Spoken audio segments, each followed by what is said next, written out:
Halo,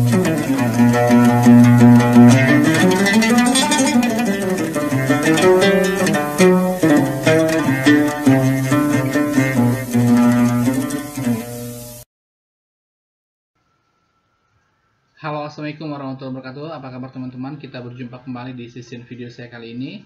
Nah, seperti biasa saya akan membacakan testimoni salawat yang sudah masuk ke WhatsApp saya.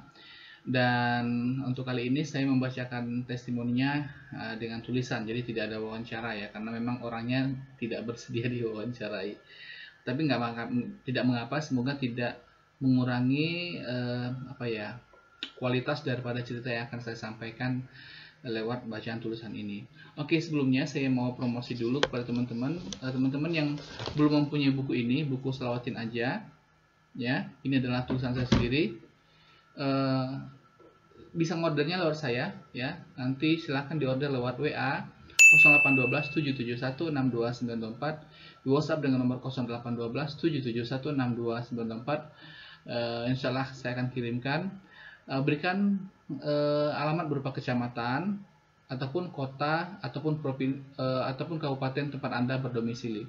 Bagi teman-teman yang ada di Malaysia, Singapura, Brunei, Hong Kong, Taiwan dan sebagainya, bisa juga mengorder buku ini ya. Dan teman-teman juga bisa juga mendapatkan file PDF-nya. Nanti tinggal konfirmasi aja ke WA berikut ini. Oke, untuk tidak memperpanjang waktu, kita langsung saja membacakan testimoninya ya. Nah, testimoni ini dikirimkan kepada saya tertanggal 2 Juli. Sekarang sudah tanggal berapa? Sudah tanggal 5 ya. Karena saking sibuknya saya baru sempat ini saya bacakan kepada teman-teman. Oke, langsung saja ya. Assalamualaikum warahmatullahi wabarakatuh. Pak Ustadz, saya Maryam dari Makassar. Oke, namanya Maryam dari Makassar ya. Salah satu subscriber dari tahun 2019. Saya mau sedikit berbagi kisah keajaiban selawat yang saya rasakan. Saya sudah mengenal salawat dari tahun 2017 lewat Ustadz Yusuf Mansur dan Habib Novel. Saat itu saya terjebak bisnis money game dan harus rugi tabungan saya sekitar 30 juta. Serta harus membayar ganti rugi ke member saya 20 juta. Istilahnya sudah jatuh tertimpa tangga pula. Tapi saat itu saya bangkit karena mengamalkan selawat Nabi walaupun cuma 100 kali tiap habis sholat wajib dan tidak ketinggalan sholat tahajud setiap hari. Singkat cerita, saya bisa kembalikan 20 juta itu tapi dengan hutang riba karena ilmu saya saat itu masih minim sekali. Astagfirullah. Akhir tahun 2019 saya resign dari tempat saya bekerja karena keadaan saya yang kurang sehat. Jadi saya cuma mengandalkan gaji suami. Cicilan hutang riba saya belum selesai. Ini mungkin teguran dari Allah SWT karena sholat saya yang kembali bolong-bolong dan sudah tidak mengamalkan selawat. Dan 2019 itu saya buka-buka YouTube, tiba-tiba ada channel Pak Ustadz Mukhlis Marsal. Saya subscribe dan nonton 1-2 video. Tapi lagi-lagi saya belum mengamalkan. Singkat cerita, bulan Maret 2020, di mana ekonomi saya dan suami terpuruk, ditambah corona dan cicilan hutang saya belum lunas, serta jualan online saya bangkrut dan modal habis, itu titik terendah saya. Saya masih ingat beli Indomie 1 kardus, itu satu hari cuma 1 bungkus mie itu saya makan berdua sama suami. Saya makan kadang sambil nangis, karena kebetulan belum ada anak, Pak Ustadz. Saya dan suami sudah 3 tahun menikah, belum dikaruniai anak. Doakan kami dikaruniai anak yang soleh, amin. Amin. Ada satu momen waktu itu saya nangis sejadi-jadinya. Kok gini amat ya hidup saya? Saya yang dulunya ada tabungan banyak puluhan juta, mau makan tinggal ke mall aja, sekarang makan cuma Indomie 1 bungkus, itu pun dibagi 2 sama suami. Cicilan banyak dan kontrakan rumah. Selama masa galau itu saya nonton semua channel YouTube Pak Ustadz. Saya tertarik sama salah satu TKW yang dapat 150 juta, kalau tidak salah ditransfer dari orang yang tidak dikenal. Saya berpikir, kok dia bisa, kenapa saya tidak bisa? Mulai dari itu saya bangkit lagi. Saya perbaiki salat saya sholat tobat, tahajud, ngaji, salawat yang awalnya 1000 bisa sampai 15.000 sehari. Selang 1 bulan saya mengamalkan Masya Allah, suami ada proyek buat program aplikasi accounting. Basic suami saya memang IT, senilai 12 juta. Saya heran, kok bisa baru sekarang ada PT yang pakai jasa suami saya. Terakhir suami saya terima proyek pembuatan program itu 4 tahun lalu. Kecuali tempat kerjanya memang suami saya yang buatkan program. Saya sujud syukur, Masya Allah. Inikah keajaiban salawat, sungguh dasar kuasa Allah. Saya terus amalkan salawat minimal itu 5.000 per hari, maksimal 15.000, karena saya belum mampu yang 25.000. Selang 2 bulan lagi dapat proyek 15 juta. Masya Allah, dulu saya nangis karena keadaan, sekarang saya nangis karena rasa syukur. Februari 2021 saya mulai diterima kerja kantoran lagi Pak Ustadz. Jadi kerja di office ya, di kantor, sebagai admin di salah satu PT.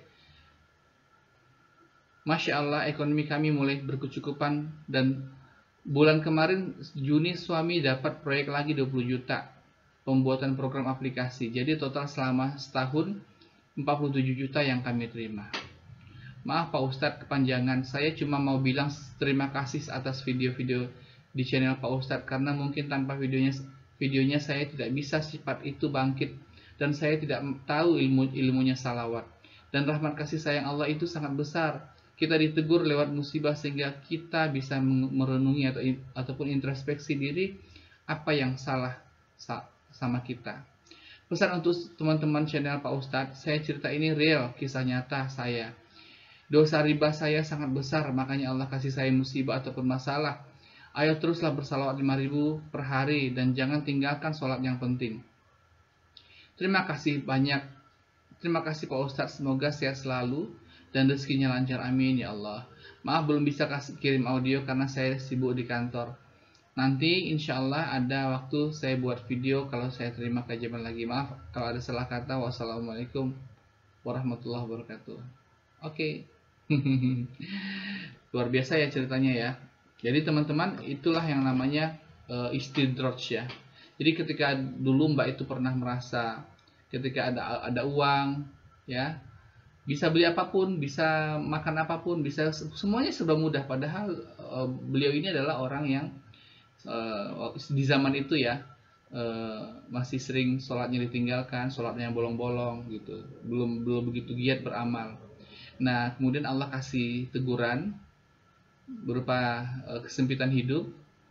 Alhamdulillah banyak sadar ya. Banyak juga orang yang dikasih kesempitan hidup tapi nggak sadar-sadar juga.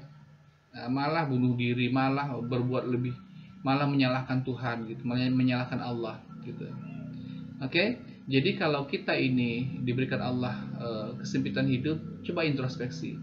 Jangan-jangan kita memang ada dosa besar sehingga Allah memberikan kita kesempitan. Bagaimana kedekatan kita selama ini kepada Allah? Ya, kalau orang yang senantiasa bersalawat banyak, beribadah banyak, taat kepada Allah, senantiasa takut kepada Allah, tidak mungkin Allah kasih kesempitan. Pasti Allah berikan jalan kemudahan-kemudahan. Memanglah ada juga orang-orang yang soleh yang juga diberikan kesusahan hidup. Cuma meskipun dia diberikan kesusahan hidup, kesusahan itu dengan tenang dia menghadapinya. Beda dengan orang yang tidak beriman. Sama-sama susah, tapi kalau orang beriman menjalani kesusahan itu dengan hati yang tenang, damai, tidak stres dan tidak gelisah. Sementara orang-orang yang tidak beriman, dia menghadapi masalah itu dengan stres, dengan tidak damai, tidak pernah tenang hatinya. Begitu. Jadi sebuah inspirasi bagi teman-teman semua. Ayo kita bersalawat yang banyak, 5.000, 10.000, 15.000, 20.000, 25.000, 30.000, sehingga kita semua diberikan kemudahan oleh Allah. Bagi laki-laki jangan lupa untuk berjamaah ke masjid 5 waktu sehari. Bagi perempuan di awal waktu.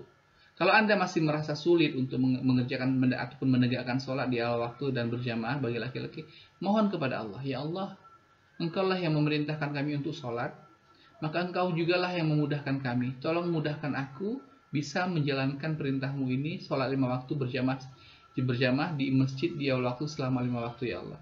Berikan ke aku pekerjaan yang mana tidak mengganggu aku untuk mendatangi masjid.